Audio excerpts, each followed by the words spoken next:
Bonjour tout le monde. Hello everybody. Voici une autre leçon de grammaire.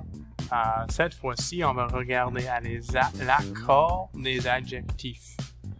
So, ici, l'accord des adjectifs singuliers et pluriels. So, adjectives in French have to make an agreement with the noun. So, si je regarde ici, une chaussure bleue, you can see that bleu has an E on the end. If you look at this one, deux chaussures bleues, we've added an S. So, if there's no S, s'il n'y a pas de S, c'est singulier. S'il y a un S, c'est pluriel. So we're going to underline tous les adjectifs singuliers en jaune et tous les adjectifs pluriels en vert. So, singulier, singulier, singulier, singulier. Ensuite, vert pour pluriel, pluriel, pluriel, pluriel et pluriel. So, whoops. Petit, pas frère. Petit. So, j'observe. So, what do you notice here? Quelle différence remarques-tu entre les adjectifs singuliers et pluriels? So, what differences do you notice? Make that bigger. Between singulier and pluriel. You could put a lot of things here, but pluriel ajoute un S. Alors, c'est pas toujours, il y a des fois que tu ajoutes un X, mais beaucoup de fois tu ajoutes un S. So, usually you're adding an S, sometimes you add an X, but as a special case, and we can maybe look at an example. So here you have some examples. Une grande maison, or une grande maison, so that's the correct one there. Because une is singular, singulier, so il n'y a pas de S. Les trois petits cochons ou les trois petits cochons, so petit a besoin d'un S, donc ça c'est correct. Des grimaces affreuses, des grimaces affreuses avec un S, that's right, because grimace, this is plural, so this has to be plural as well. Okay? So, on doit accorder l'adjectif selon la quantité du nom, quantity. So, how many of them there are. Si le nom est au pluriel, on met un S à la fin. Des fois, on met un X, comme j'ai dit.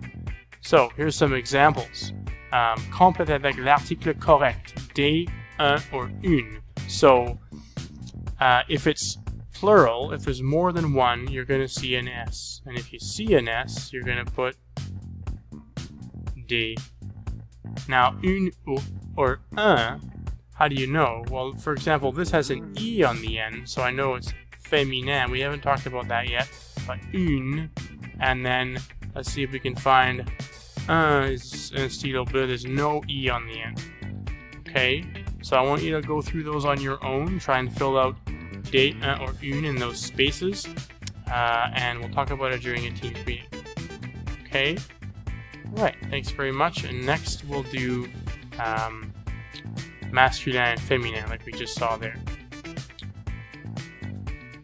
Ok, bonjour tout le monde. Alors, cette fois-ci, on regarde à l'accord des adjectifs, mais maintenant avec masculin et féminin. So, même idée ici. So, si tu regardes le mot garçon, le, et puis fille, c'est là. Le petit garçon, so l'adjectif ne change pas, mais la petite fille, tu ajoutes un E. So, in French, you have to make the accord between the noun and the adjective. If the adjective, in this case, if the noun is masculine, the adjective doesn't change. But if the noun changes to feminine, and the adjective you have to add an E. It's a very specific thing to the French language, not in English at all. So take some practice. So let's go. Il y a un gros ours. Elle a une grosse peluche. So we're underlining, soulignez les adjectifs masculins en bleu. So masculin, masculin, masculin. Géant, masculin. Immense, masculin.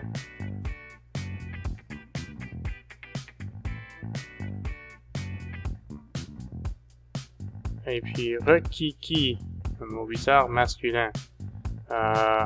Grosse peluche. Maintenant, oups, il faut changer en rouge parce que c'est féminin. So, grosse peluche. Grande table. Seul avec un E. Géante. Immense. Ça change pas. Et requiki ne change pas non plus. So, des fois, il y a des exceptions. So, qu'est-ce qu'on observe? So, j'observe. What do we notice here? Qu'est-ce qu'on observe? So, quelle différence remarques-tu entre les adjectifs masculins et féminins? Et normalement, féminin, il y a un E à la fin. Pas toujours. Pas toujours. Not always, like we saw. But almost always. And so you can see that here. Jolie fleur, une jolie fleur, that's correct, because une is féminin. Now, le crayon vert ou le crayon vert, le, so masculin, so that's the correct one. And then the next example, il est généreux ou elle est généreuse, they're both correct. So you can see that they're different and the ending is different. So you change the EUX to EUSE, and that is an example specific to a word ending that way. So elle est généreuse changes quite a bit. Okay, so what do we have to do? Je retiens bien. On doit accorder l'adjectif selon le genre du nom. Si le nom est féminin, on met un E à la fin de l'adjectif. Okay, so not always, mais beaucoup de temps. So, here you're going to practice writing the right article in. So, un or une, and just look at the end of the word. So, longue liste, longue. Liste is E, so that would be une longue liste. Rose fleurie, nouvelle veste, gros nez, passe océan. Je vais vous laisser avec ces mots-là vous-même.